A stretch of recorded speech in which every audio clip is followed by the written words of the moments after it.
ज्ञानशाला कार्यक्रम के पुण्यार्जक हैं स्वर्गीय श्री मंगलाबेन एवं स्वर्गीय डॉक्टर श्री विहुल दास जी की स्मृति में जयश्री बेन, डॉक्टर नेरीश भाई श्रोफ वडोदरा तनव, डॉक्टर फिंजल, डॉक्टर जिगेश श्रोफ वडोदरा अंतरा, अर्पिता नीरज शाह USA कारेलीबाग वडोदरा गुजरात, श्री दिगंबर जैन महिला शास्त्र सभा सूर्यनगर गाजियाबाद, श्री सुभाष जैन, श्रीमती सरोज जैन, श्रीमती रेणु जैन, श्रीमती अंजलि जैन, श्रीमती आरती जैन, सानवी, वर्धन, आरव, कुवम, सोनीपत हरियाणा। मातुश्री निरंजनाबाई सरोदय की स्मृति में सौभाग्यवती सुनंदा सरोदय, धर्मपत्नी professor Umesh Chandra Saroday, Madhuri Jain, Tarachand Saroday, Saurabh, Ritika, Pushpak, Shailesh, Nishigandha, Swastik, Spraha, Nagpur Maharashtra. Shri Parasnath re rolling mills limited, Durgapur 1, Varthaman Paschim Bengal. Amita Jain, wife of Anil Kumar Jain, Sangeeta Jain, wife of Vipin Kumar Jain. Manak Chand, Kamla Devi, Rakesh, Neetu, Rishabh एवं आयुषी मुशरफ, B123 सेठी कॉलोनी, जयपुर, राजस्थान। दिवंगत श्री मोहन लाल जी पाटनी कलकत्ता की पावन स्मृति में सौभाग्यमल राजकुमारी, सुनील, संगीता, साहिल, प्रज्ञा एवं उत्सव कलकत्ता, टीकम सुशीला, नवनीत अनामिका, विकास श्वेता एवं सिद्धांत बेंगलोर, बाबूलाल शकुंतला कलकत्ता, अरविंद रेणु एवं यशवर्धन बेंगलोर। जय जिनेन्द्र नमो अरिहंताणं नमो सिद्धाणं नमो आयर्याणं नमो वज्रायाणं नमो लोई संवसाहुणं। पंच परमेष्टि भगवान की जय। सामायिक पाठ के अंतर्गत स्तवन का वंदना का कार्यक्रम चल रहा है। किसकी वंदना हो रही है? उस देव की, उस वीतराग सर्वज्ञ हितोपदेशी देव की हम वंदना करते हैं। कैसे हैं वो अरहंत परमेष्टि? आइए श्लोक देखते हैं। अगला श्लोक नंबर 15। विमुक्ति मार्ग प्रतिपादको यो जन्म मृत्यु व्यसनाद्यतीत त्रिलोकलोकी विकलो कलंक सदैव देवो हृदये ममास्ताम। वे देवाधिदेव अरहंत परमेष्टि भगवान कैसे हैं? विमुक्ति मार्ग प्रतिपादको यो, जो विमुक्ति माने मोक्ष मार्ग के बताने वाले हैं। मोक्ष मार्ग का प्रतिपादन अरहंत सर्वज्ञ के द्वारा ही होता है। जो मोक्ष मार्ग के, विमुक्ति माने मोक्ष मार्ग के प्रतिपादक, बताने वाले, कहने वाले, उपदेश देने वाले हैं। और कैसे हैं? जो जन्म और मृत्यु के दुखों से रहित हैं, व्यसनात् अतीतः, उनसे दूर हो गए हैं। अब उनका जन्म मरण और समस्त दुख अब समाप्त हो गए हैं। और कैसे हैं वो? त्रिलोकलोकी, तीनों लोकों को अवलोकन करने वाले, देखने वाले हैं। और विकलो, कल माने होता है शरीर, शरीर रहित हैं। अकलंकः, कलंक रहित हैं। ऐसा वह देवों का देव मेरे हृदय में, मम माने मेरे हृदय में, आस्ताम विराजमान रहे, पधारे। फिर देखें, जो तीन लोक के नाथ सर्वज्ञ अरहंत परमेष्टि भगवान हैं, उनके स्वरूप का चिंतन हो रहा है। कैसा होते हैं वे भगवान? मोक्ष मार्ग के जो प्रतिपादन करने वाले हैं, यो माने जो, और जो जन्म मरण के व्यसन माने दुखों से अतीतः दूर हो गए हैं, रहित हैं। और त्रिलोकलोकी, तीनों लोकों को देखने वाले हैं। विकलो, शरीर रहित हैं। अकलंकः, कलंक रहित हैं। ऐसा वसा माने वह देवों का देव, मम माने हृदय, मेरे हृदय में आस्ताम विराजमान हो पधारे। भगवान का उपदेश दिन में कितनी बार होता है? भगवान के उपदेश के बारे में शास्त्रों में आचार्यों का कथन दो प्रकार से मिलता है। कोई आचार्य कहते हैं दिन में 3 बार, कोई कहते हैं दिन में 4 बार। 4 बार का मतलब सूर्योदय और सूर्यास्त, एक मध्याह्न और एक रात्रि के मध्य में। 4 समय, कोई मानते हैं 3 समय। इस प्रकार 2 तरह का उपदेश मिलता है। जनरली तो अधिकांश महाराजों ने 4 बार लिखा है, सुबह, दोपहर, शाम और रात। कितनी देर होता है? 6-6 घड़ी होता है।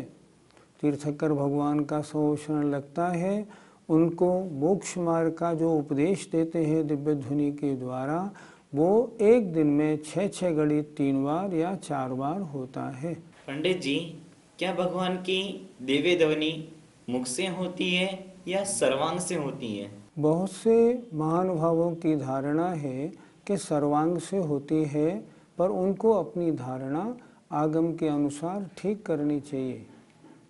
आगम के अनुसार भाषा वर्गणा को शब्द रूप परिणमन कराने की शक्ति यहीं पर है, इसलिए मुख से ही होती है। भगवान की दिव्य ध्वनि यहाँ से, सर्वांग से, यहाँ से क्या ध्वनि निकल सकती है, वाणी निकल सकती है? नहीं निकल सकती, मुख से ही निकलती है।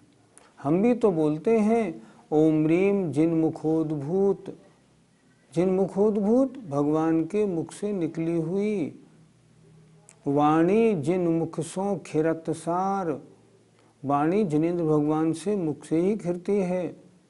मेरे पास कम से कम 40 प्रमाण हैं जिनमें ये लिखा हुआ है कि वाणी भगवान के मुख से खिरती है, परंतु मुख का कोई हिस्सा हिलता नहीं। होठ चलते हो, जिह्वा हिलती हो, कंठ में कार्य होता हो, वो नहीं होता। ये उनका अतिशय है, पर होती यहीं से है। जिनकी धारणा है सर्वांग से होती है, उन्हें अपनी धारणा कृपया बदल देनी चाहिए।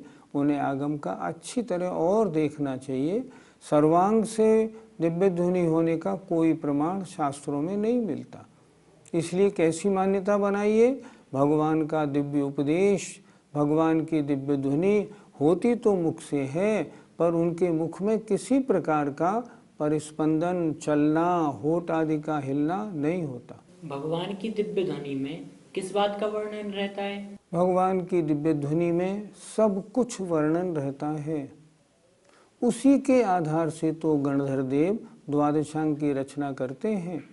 कोई विषय दिव्य ध्वनि से अछूता नहीं रहता, पर मुख्य विषय जो आपके श्लोक में लिखा है ना, विमुक्ति मार्ग प्रतिपादको यो, जो मोक्ष मार्ग के प्रतिपादक हैं। दिव्य ध्वनि का मुख्य लक्ष्य रहता है जितने भव्य हैं इनको मोक्ष मार्ग की जानकारी हो, ये सब मोक्ष मार्ग में लगे।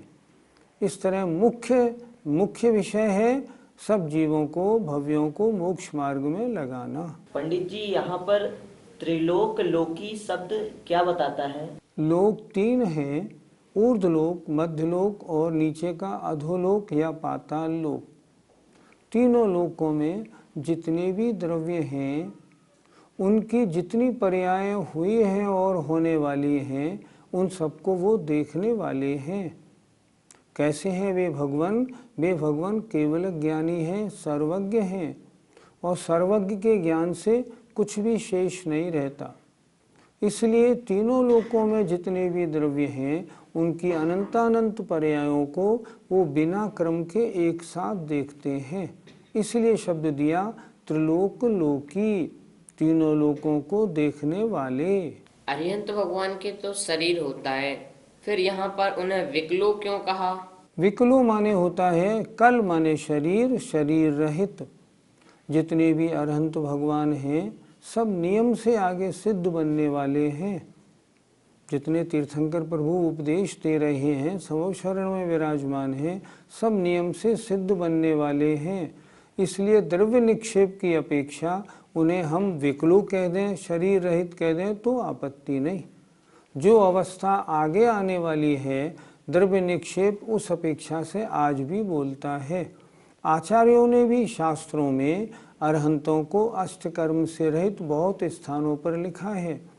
जब शिष्यों ने पूछा तो उन्होंने उत्तर दिया, हाँ, भावी नैगम्य की अपेक्षा अरहंत परमेष्टि को हम अष्टकर्मों से रहित कहते हैं, इसमें आपत्ति नहीं।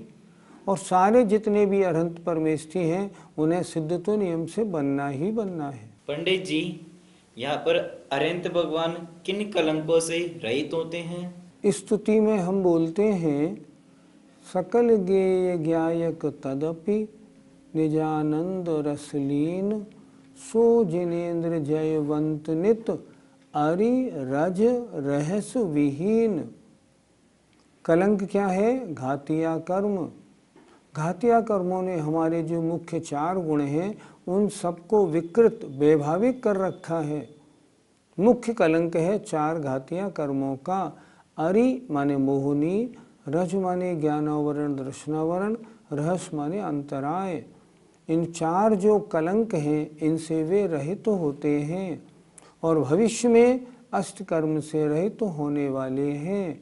ऐसे वे जो देवादिदेव हैं वे मेरे हृदय में पधारे। वे देवादिदेव और कैसे हैं अगले श्लोक में और देखिए। क्रोडीकृताशेष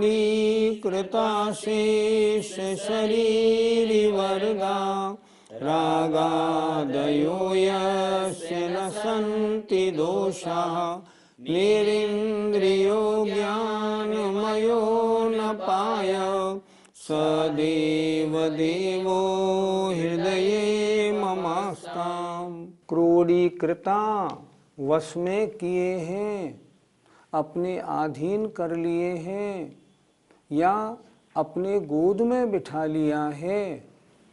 किनको? अशेष माने समस्त, शरीर वर्गा प्राणियों को, जिन्होंने समस्त प्राणियों को अपने वश में कर लिया है, अपने अधीन कर रखा है। ऐसे रागादयो दोषाः, ऐसे राग द्वेष आदि दोष यस्य जिसके नहीं हैं, उन भगवान की चर्चा हो रही है जो हमारे हृदय में विराजे। कैसे हैं? वीतराग सर्वज्ञ हितोपदेशी वे प्रभु मेरे हृदय में विराजे। तो वो कैसे होते हैं? 18 दोषों से रहित होते हैं। उनके राग द्वेष आदि कोई दोष नहीं होते। क्या कह रहे हैं? यस्य जिसके रागादयो दोषाः, रागादिक दोष, जिन्होंने समस्त शरीरधारियों को अपने वश में कर लिया है। ऐसे रागादिक दोष जिनके नहीं होते हैं। निरिंद्रियो जो इंद्रिय रहित हैं। ज्ञानमयो जो ज्ञानमय है। अनपायः जो समस्त दुखों से रहित हैं। ऐसा वह देवों का देव मेरे मम मन मेरे हृदय में आस्थाम विराजमान रहे। मैं उनमें आस्था रखता हूँ, वे पधारे मेरे हृदय में हमेशा रहे। फिर एक बार देखें, जिसके रागादिक दोष नहीं होते। कैसे हैं रागादिक दोष? जिन्होंने समस्त शरीरधारियों को अपने बस में किया हुआ है। विश्व में कोई प्राणी ऐसा नहीं जो राग द्वेष आदि दोषों के अधीन ना हो, पर जिन्होंने उन दोषों को अपने बस में कर लिया है, नष्ट कर दिया है। और निरिंद्रियो जो इंद्रिय रहित हैं। ज्ञानमयो ज्ञानमय हैं। अनपायः दुख रहित हैं।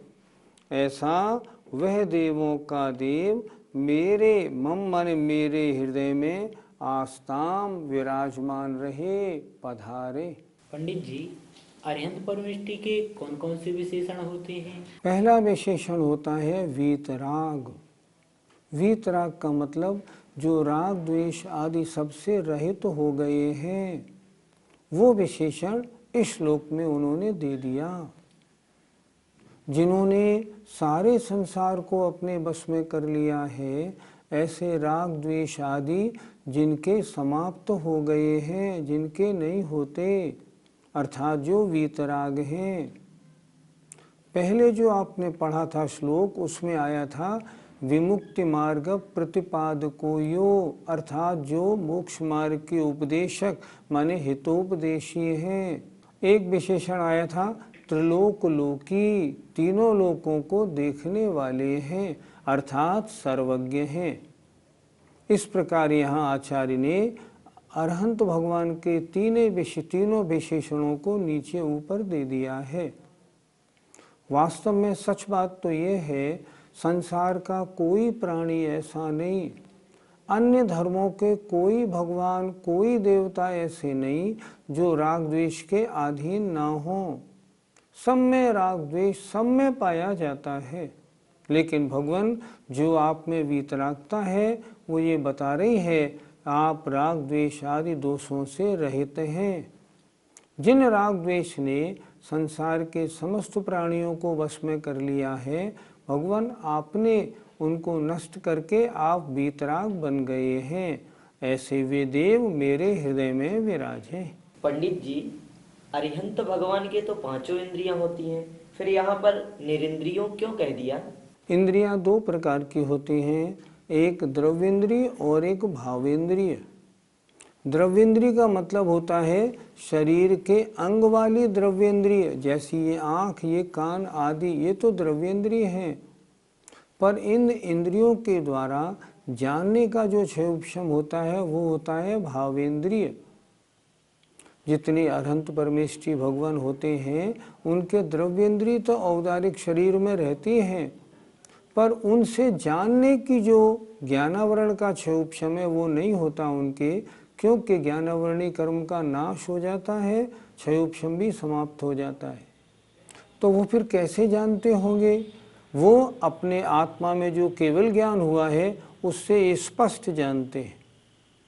ये तो मति ज्ञान होता है इन पांच इंद्रियों से तो, लेकिन आत्मा से तो एकदम केवल ज्ञान के द्वारा वो प्रत्यक्ष जानते हैं। इसलिए उन्हें कहा निरिंद्रियो। दूसरी बात, उनके इंद्रिय प्राण नहीं होते। अरहंत भगवान के 10 प्राण में से कितने प्राण होते हैं?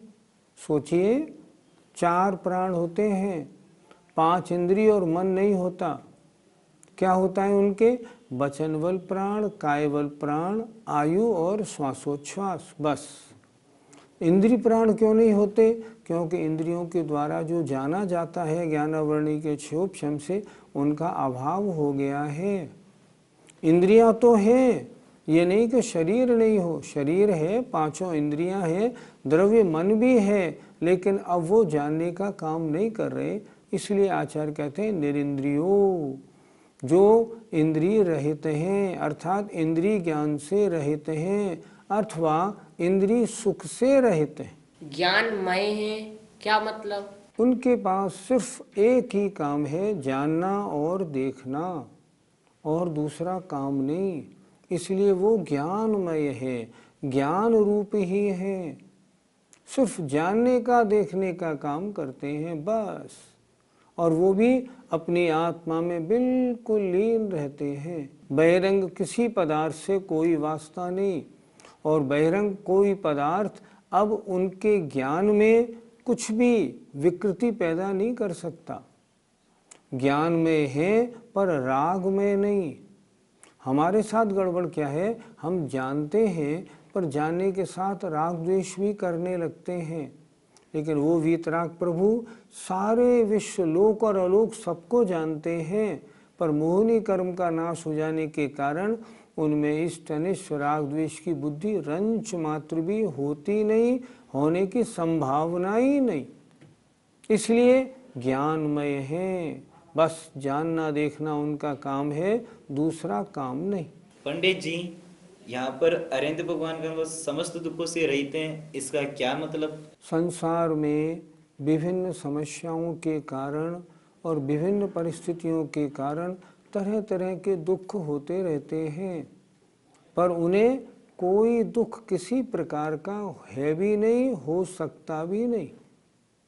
उनके ऊपर उपसर्ग नहीं हो सकता, उन्हें भूख प्यास की कोई बाधा नहीं, उन्हें राग द्वेष मोह क्रोध मान कुछ भी नहीं होता। दुख का कारण होता है एक तो शरीर की बाधाएं और एक अपनी कषाएं। कषाएं समाप्त हो गई, शरीर में बाधा उत्पन्न करने वाला जो असाता वेदनी है वो भी उदय में है पर निर्जीर्ण हो गया, कुछ करने योग्य नहीं। अतः शारीरिक बाधा और अन्य कोई भी दुख उन्हें रंच मात्र भी नहीं है। इसलिए कैसे हैं? अनपायः, समस्त दुखों से रहित हैं। ऐसे विशेषण जिसमें पाए जाते हैं वह आत्मा, वह देवादिदेव, वे अरहंत और सिद्ध भगवान मेरे हृदय में सदैव विराजमान रहे। सामायिक करते समय ऐसी भावना भाई जाती है ताकि मैं निरंतर उनको अपने हृदय में विराजमान करके उनके चरणों में लीन रहूं। भक्त की कितनी सुंदर भावना है। हम भी अगर सामायिक करें तो सामायिक करते समय यही ध्यान करना चाहिए, हे भगवान आप मेरे हृदय में विराजें। शुरू में तो शुरू के श्लोकों में तो कह दिया, आपके चरण मेरे हृदय में ऐसे विराज जाएं जैसे खोद दिए गए हों, जैसे ठहर गए हों, जैसे प्रतिबिंबित हो गए हों। अगर ऐसे हो जाएंगे तब भगवान हमेशा विराजमान रहेंगे। और जिसने अपने हृदय में भगवान को विराजमान किया उसके आनंद का क्या कहना। अरिहंत भगवान का ध्यान हमें किस प्रकार करना चाहिए? एक विद्वान हमारे यहाँ पधारे थे। हम आमने सामने पूजा अलग अलग करते थे। हमने देखा वे पूजा करने से पहले 1 मिनट तक आंख बंद करके खड़े हो जाते, बस चुपचाप खड़े रहते। हम उनको देखते रहे। बाद में हमने उनसे कहा, आपने 1 मिनट तक आंख बंद करके क्या किया? ना तो आपने नमोकार मंत्र जपा, ना आपने पूजा की कोई विधि की, ये आपने क्या किया? उन्होंने बहुत सुंदर जवाब दिया, हमारे और आपके सुनने लायक है। मैं जब भी पूजा शुरू करता हूँ, पहले ये जो मंदिर है इस मंदिर का मैं समवशरण बनाता हूँ। जैसे भगवान ऊपर समवशरण गंधकुटी पर विराजमान हैं, ऊपर 3 क्षत्र हैं, महामंडल हैं, सारे देवलोक चमड़ ढोर रहे हैं, पुष्प वर्षा वगैरह सब हो रहे हैं। 12 कोठों में मनुष्य, मुनि, आरिकाएं, महिलाएं, पशु आदि सब बैठे हैं। भगवान की दिव्य ध्वनि खिल रही है और मैं उसमें बैठा आनंद ले रहा हूँ। जब ये सारी भावना मेरी पूरी हो जाती है तब मैं पूजा करना शुरू करता हूँ। हम मूर्ति पूजक नहीं हैं, हम इन मूर्ति के आधार से जिसकी ये मूर्ति है मूर्तिमान, हम उसकी आराधना करते हैं। इसलिए मैं तो उनको पहले अपने हृदय में विराजमान करके फिर मैं पूजा शुरू करता हूँ। और मुझे ऐसा आनंद आता है, साक्षात समवशरण में खड़ा होके मैं भगवान की पूजा कर रहा हूँ। हम और आपको भी चाहिए, हम भी जब पूजा करें मंदिर को समवशरण मानकर और भगवान को अपने हृदय में विराजमान करके तब पूजा प्रारंभ करें। एक विचित्र आनंद हमको प्राप्त होगा। ऐसा वो देवों का देव हमारे हृदय में विराजे ताकि हम उनकी आराधना अच्छी प्रकार कर सकें। जय जिनेंद्र। ज्ञानशाला कार्यक्रम के पुण्यार्जक हैं स्वर्गीय श्री मंगलाबेन एवं स्वर्गीय डॉक्टर श्री विहुल दास जी की स्मृति में जय श्री बेन, डॉक्टर नेरीश भाई श्रोफ वडोदरा तनव, डॉक्टर फिंजल, डॉक्टर जिगेश श्रोफ वडोदरा अंतरा, अर्पिता नीरज शाह USA, कारेलीबाग वडोदरा गुजरात, श्री दिगंबर जैन महिला शास्त्र सभा सूर्यनगर गाजियाबाद, श्री सुभाष जैन, श्रीमती सरोज जैन, श्रीमती रेणु जैन, श्रीमती अंजलि जैन, श्रीमती आरती जैन, सानवी, वर्धन, आरव, कुवम, सोनीपत हरियाणा। मातुश्री निरंजनाबाई सरोदय की स्मृति में सौभाग्यवती सुनंदा सरोदय, धर्मपत्नी professor Umesh Chandra Saroday, Madhuri Jain, Tarachand Saroday, Saurabh, Ritika, Pushpak, Shailesh, Nishigandha, Swastik, Spraha, Nagpur, Maharashtra. Shri Parasnath re rolling mills limited, Durgapur 1, Varthaman, Paschim Bengal. Amita Jain, wife of Anil Kumar Jain. Sangeeta Jain, wife of Vipin Kumar Jain. Manak Chand, Kamla Devi, Rakesh, Neetu, Rishabh एवं आयुषी मुशरफ, B123, सेठी कॉलोनी, जयपुर, राजस्थान। दिवंगत श्री मोहन लाल जी पाटनी, कलकत्ता की पावन स्मृति में सौभाग्यमल राजकुमारी, सुनील संगीता, साहिल प्रज्ञा एवं उत्सव कलकत्ता, टीकम सुशीला, नवनीत अनामिका, विकास श्वेता एवं सिद्धांत बेंगलोर, बाबूलाल शकुंतला कलकत्ता, अरविंद रेणु एवं यशवर्धन बेंगलोर।